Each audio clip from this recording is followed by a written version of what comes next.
പുതുവർഷത്തിൽ ആദ്യം തിയേറ്ററിലെത്തിയ ചിത്രം ടൊവിനോ തോമസ്, തൃഷ, വിനയ് റായ് എന്നിവരെ പ്രധാന കഥാപാത്രമാക്കിക്കൊണ്ട് അഖിൽ പോളും അനസ് ഖാനും ചേർന്ന് സംവിധാനം ചെയ്ത ഐഡന്റിറ്റി ഏറെ ട്വിസ്റ്റുകളും സസ്പെൻസും പ്രവചനാതീതമായ കഥാഗതിയുമെല്ലാമായി ആദ്യാവസാനം പ്രേക്ഷകരെ ത്രില്ലടിപ്പിക്കുകയാണ് ചിത്രം. ദുരൂഹമായൊരു കൊലപാതകത്തിന് സാക്ഷിയാവുകയാണ് അലീഷ.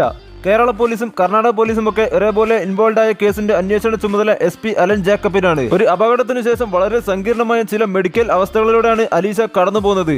ഒരു ഘട്ടത്തിൽ അലൻ ജേക്കബ് കേസ് അന്വേഷണത്തിന് സ്കെച്ച് ആർട്ടിസ്റ്റ് ഹരൺ ശങ്കറിന്റെ സഹായം തേടുന്നു.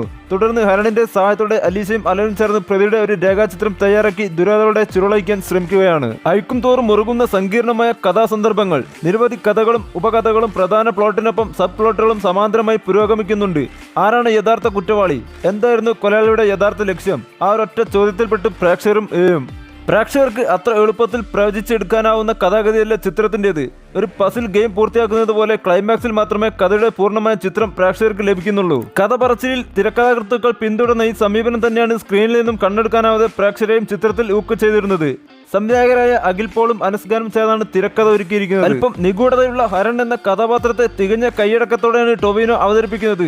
സംഘടന രംഗങ്ങളിലും ആക്ഷൻ സീക്വൻസുകളുമെല്ലാം തിളങ്ങുന്നുണ്ട് താരം. തൃഷ അവതരിപ്പിക്കുന്ന അലീഷ എന്ന കഥാപാത്രത്തിനും കഥാഗതിയിൽ വലിയ പ്രാധാന്യമുണ്ട്. ആ കഥാപാത്രത്തിലൂടെയാണ് കഥ പുരോഗമിക്കുന്നത്. എന്നാൽ തൃശയിലെ അഭിനയത്തിനെ ചലഞ്ച് ചെയ്യാൻ മാത്രം ഡെപ്ത് ആയ കഥാപാത്രത്തിനില്ല എന്നത് സങ്കടകരമാണ്. എൻഗേജ്ഡ് ആയ ഒരു സെക്കൻഡ് ഹാഫും ക്ലൈമാക്സും കൂടിയാകുമ്പോൾ മികച്ചൊരു കാഴ്ചാനുഭവം മാറുകയാണ് ഐഡന്റിറ്റി എന്ന ചിത്രം.